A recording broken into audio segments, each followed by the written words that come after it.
Good day, everyone. Giving you guys some value. We're going to be talking about creative imagination, and you guys get to experience a little bit of this with me. I'm going to actually going live on YouTube as well. And I'm going to be talking about this creativity that gives us life. It gives us reason, part of our personality, but in many ways, missing the defining factor that defines us all. See if I want to run this too. Switch.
Why is it important to understand?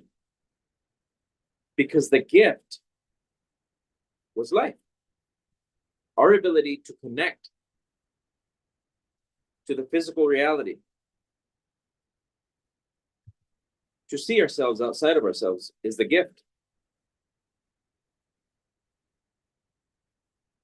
What we want to understand is how to reduce or to express more of that gift.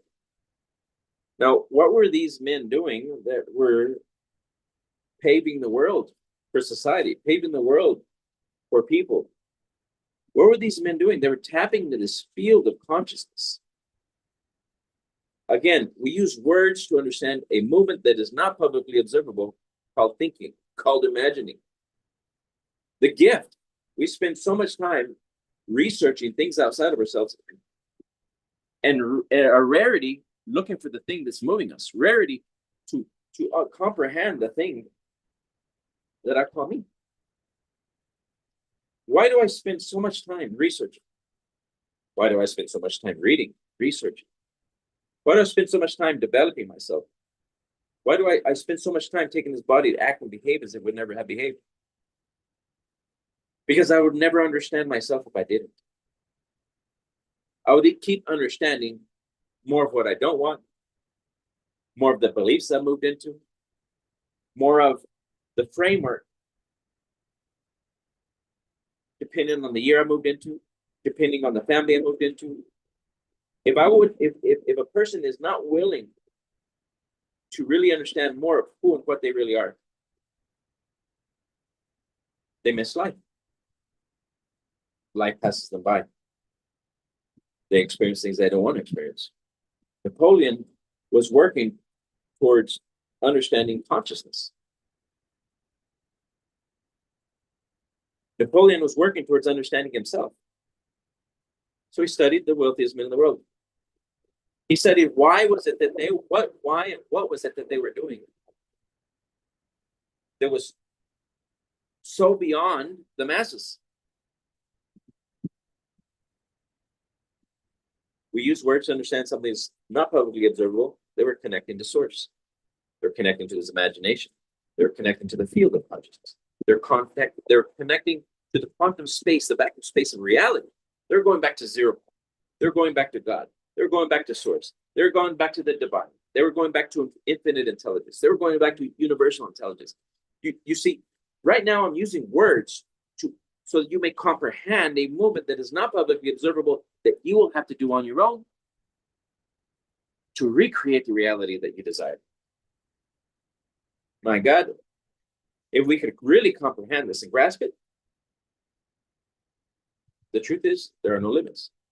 The only limits that we have are the ones that we put on ourselves. The imagination is a workshop of the human mind, wherein old ideas and established facts may be reassembled into new combinations and put into new uses. The imagination is a workshop. Workshop of what? Of who? Of what? When? Of me. I moved into a body, I will move out.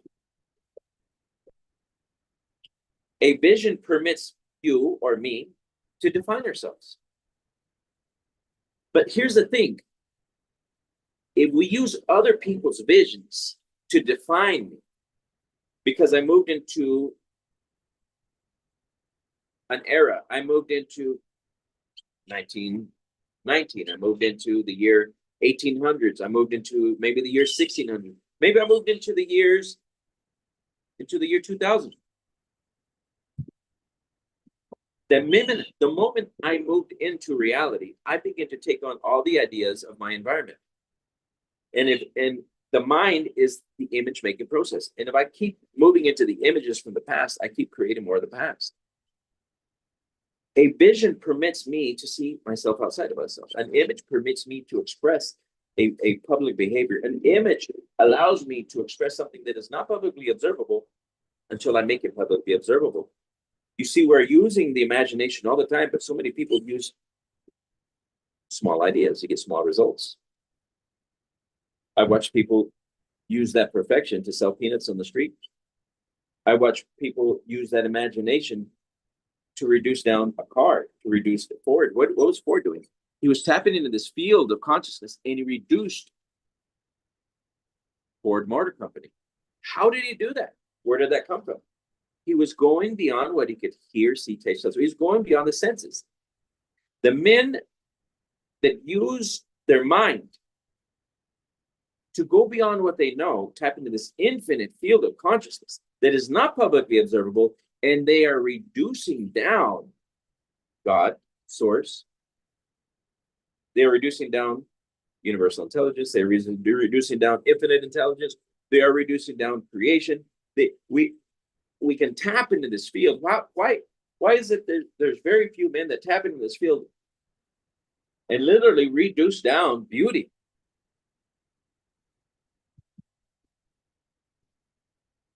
Because the majority of people don't recognize or remember who they are. They don't recognize their connection with the divine. Because if we all would recognize that connection with the divine, we would all act and behave as we don't. I remember asking people, and I do this quite often, do you think everything is possible? No. Do you truly believe anything is possible? A lot of people will eventually tell me, yeah, I believe anything's possible. Do you really believe anything's possible? If the answer is yes, then why don't you act like it? And this is where all the confusion comes in. Because whenever it comes to us, we normally reduce down what we think of ourselves and what is possible for us. We may think it's possible for others or other people to do things. But why is it that something inside of you causes you to believe that anything and everything is possible? Because of the memory you have moved into. Why do I study consciousness? Why do I study consciousness? Why do I study creativity? Why do I study the mind? Because it's the only place that I could ever change or reorganize. And it's the only place that I could actually tap into and cause my body to act and behave as it never was going to. I've invested money in myself for years. I've invested money in people. I've spent literally, I can say I've spent millions of dollars on people. I can say that. Literally. And in investing in people, I've stopped to invest money in people. Now I invest in the way they think. You know, they're not willing to invest in the way they think. I'm not going to work with them. Because I know they're not going to go beyond what they know. Because the average individual is not going beyond what they know. They'd rather continue the old ideas and continue expressing those ideas than think, than imagine. The average individual would rather reorganize the information they moved into than imagine beyond what they know. And that was a very, very tough lesson. You know, I was working on changing me, changing my life. And I wanted to help everybody go where I was going. I ended up finding out majority of the people don't want to change. They don't want to change themselves. They didn't know to have the result, to have the money, to have the wealth, to have the business, to have the companies. They had to change themselves. I've invested money and I've watched companies fall apart because they were not willing to change who they are. They were not willing to work on themselves. They didn't know that in order to have the company or have the business, they had to change. The only place that you could ever work on was you.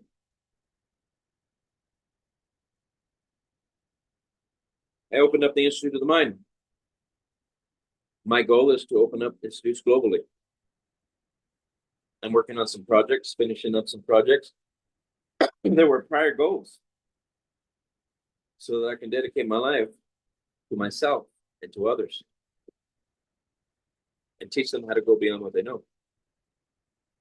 Currently, I work with people. Normally, I'm working with people that are millionaires, billionaires. I work with people that are already successful. They look for me. They find me. Normally, I'm doing private consulting. And they find me because they've gotten to the limit of what they know. They find me because I studied the mind for many, many years, and I've learned to change myself. And I've also shown the results that I can take other people to go beyond what they know. I teach people how to reprogram, reconstruct. I teach people how to remember their divinity, to get that connection. I can teach you, but you have to do it. I've worked with people and and help them become financially free. Is it a process? Yes. I've helped people become more financially free, or if they're already owning business, get out of the business, develop, but they have to change. I worked in my own business and I've seen what we have to do. I've gone through it, but I can't change the person, the people that I'm working with. All I can do is be there when you're ready. Sometimes we got to go through the experiences. Sometimes we got to go through our own experiences to get a better understanding of ourselves, because we're the only ones that can understand ourselves, and we're the only ones that can change ourselves. But what I do promise you, if you're willing to learn and unlearn, if you're willing to commit, invest, and learn this information, it'll change your life. Your imagination, my imagination, has brought us today exactly where we're at. And the imagination can take us beyond what we know. A vision permits us to go beyond what we see. A vision is something that is not publicly observable. What you see is with your eyes. That is publicly observable. But a vision comes from beyond the known. A vision was your connection to the highest part of your personality. And we can tap into that field of consciousness and we can reduce down anything we want. Look at the art of reduction. Somebody was breath, somebody was born, and they tapped into the field and they reduced down a Visconti pin. Who had the idea? Where was the idea? They reduced down a pin. How did they reduce it down? They went back to source. Spirit went back to spirit. Spirit went back to God. Spirit went to infinite intelligence. Spirit went to universal intelligence. Spirit went to the field and tapped in back into the field, and it reduced back the field back to itself. It received intuition back to itself so that it can go beyond itself. That's exactly what I'm telling you. To make itself publicly representable, publicly observable. The thing that is not publicly observable is the mind. It's consciousness. It's unseen. But that consciousness can go back to itself and tap into a field of consciousness and reduce down a necklace, can reduce down a shirt, can reduce down a Ferrari, can reduce down a Bentley, can reduce down a Lamborghini. Spirit must go back to spirit. Where was the Lamborghini? Where was the Ferrari?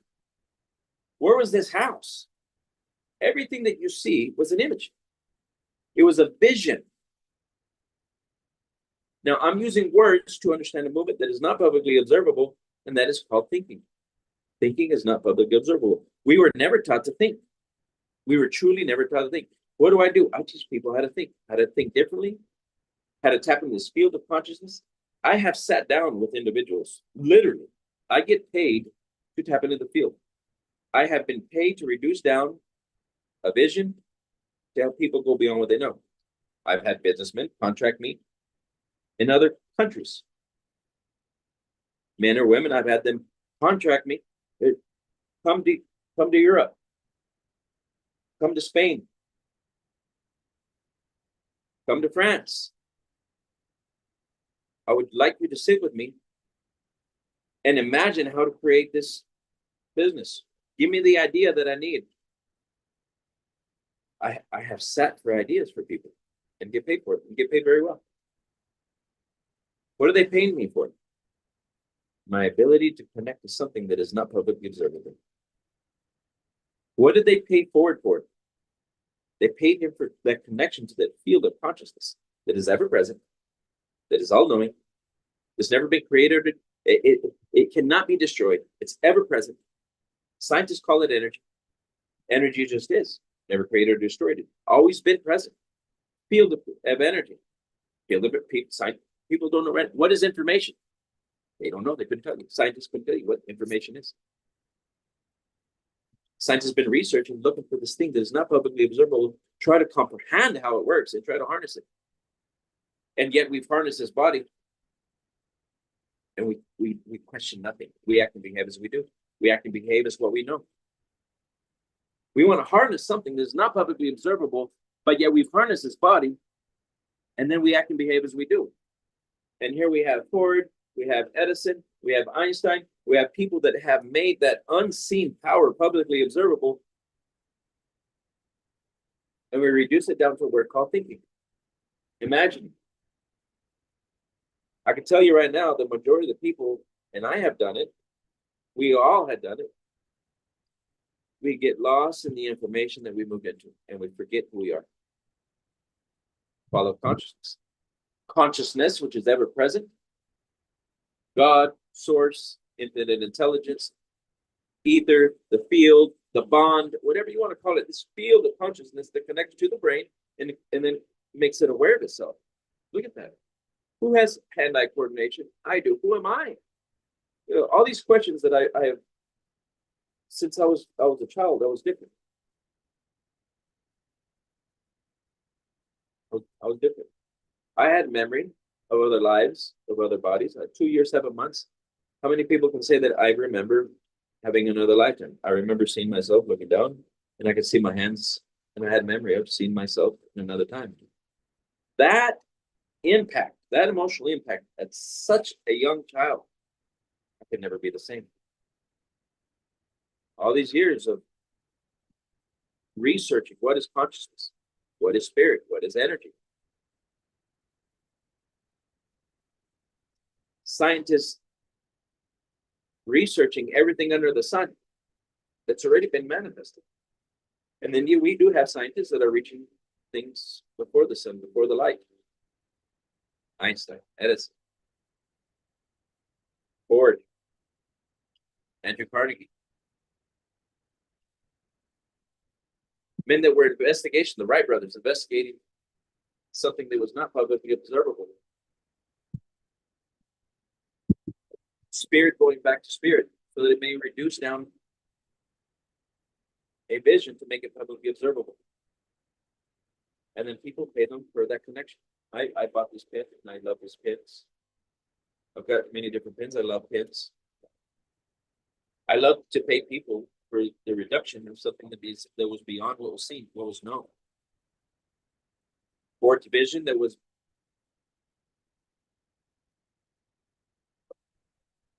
replace vehicles globally. That vision reduced down the assembly line. His intuition, then his receiving set of thinking, was to create the assembly line so that he can make that vision publicly observable, so that everybody may enjoy it, express it, have it.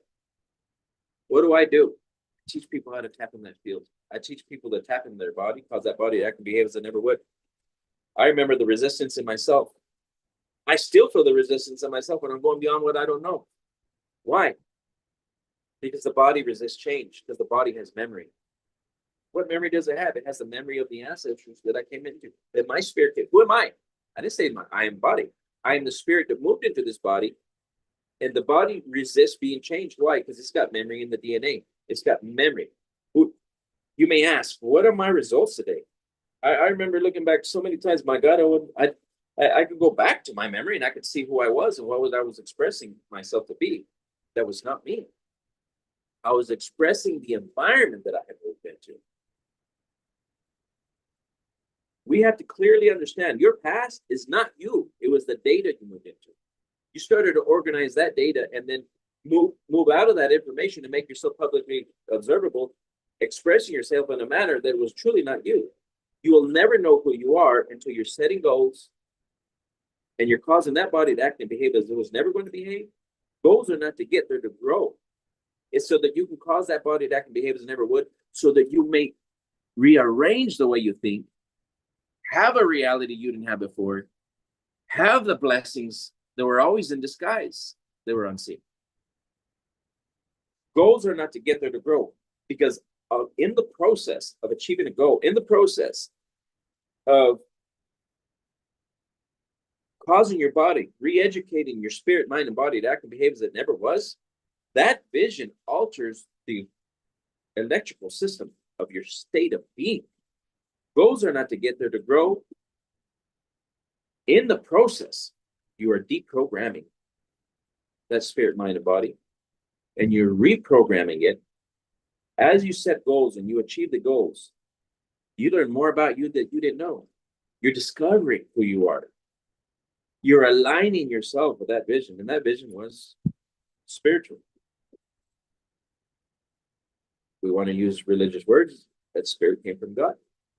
We want to use scientific words. We could say you got it from source. You got it from the quantum field. We use words to understand the movement that is not publicly observable, but you're the only one that can access it, and nobody can do it for you.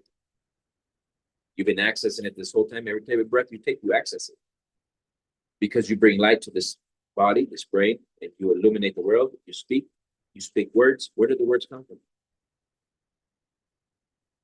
I want everybody to really think about what I'm saying.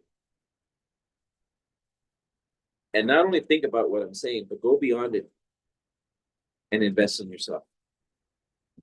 Go beyond it and set a goal. Go beyond what you know and re-educate that spirit, mind, and body, act, behaves that never would. Education does not teach people things. It's teaching them to behave as they would never have behaved. I teach people education, true education. Education is your ability to take that body to act and behave as it never would. Now, college, school has taught us general education, and they have helped us deprogram our old environment, whatever environment you were in, and it has taught you how to reprogram normally one time.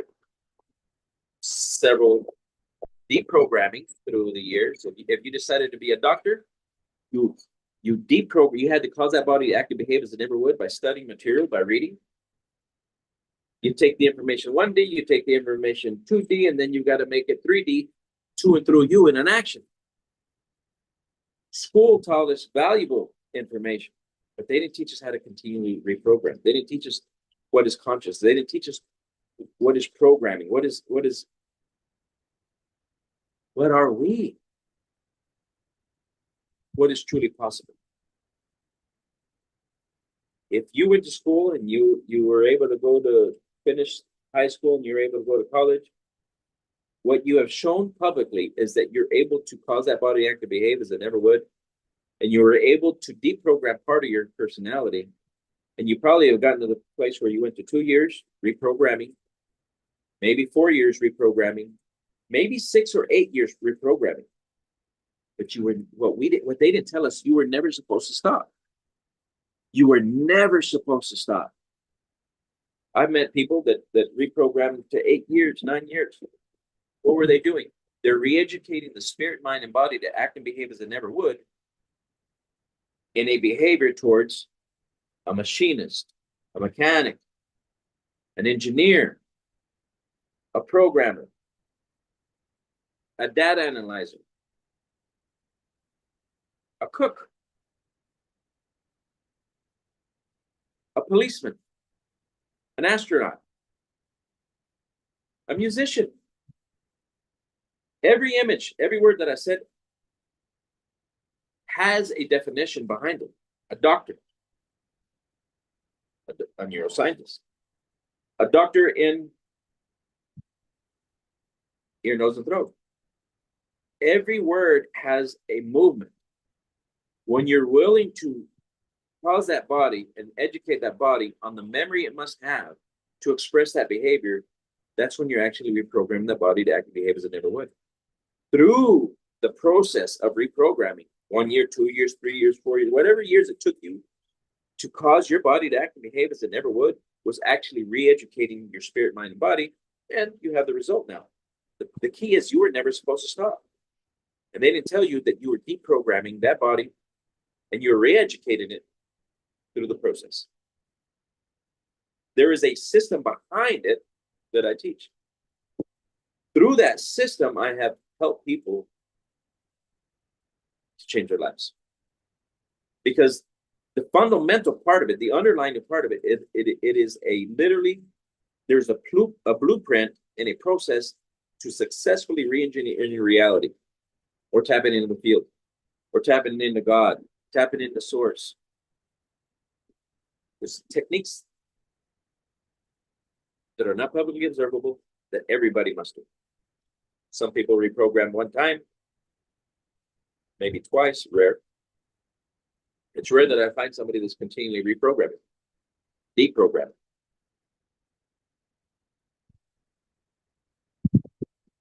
Life never stops. Imagination never stops. We stop the imagination. We stop life by not wanting to go beyond what we know. And that's the truth. If you find yourself wherever you're at, whatever you're doing, I don't care who you are. I don't care how much money you earn. I don't care what color or race you are. We're all divine. We're all divine. And if you're sick and tired of experiencing what you're experiencing, send me a message. This is what I do. This is what I enjoy doing. And if you're willing to invest in yourself, I'm willing to invest my time. I've done this many times. I'll sit down and I'll talk to people and ask them if you're really interested. If you're really interested, call. If you're really interested, you're really willing to learn more of what I teach, send me a message. Make a decision. You're going to get into programs. Make a decision. You're going to learn more about yourself than you didn't know before. The only thing you could ever change or develop is you. I invite you guys to study more on this, learn more about it, learn more about yourself. I'm going to end the call. Here in a couple of days, I'm actually going to be back in Peru. I'm going to be giving a retreat. I invite you guys to come to our retreats. You'll learn more about yourself. You also forget more about what you don't want. Teach you to let go more of what you no longer want to experience. Life could be anything. It truly could. You want more wealth, you want more time, you want more freedom. I can show you how to do that. But you have to make a decision. A decision is the making, breaking of people. If you are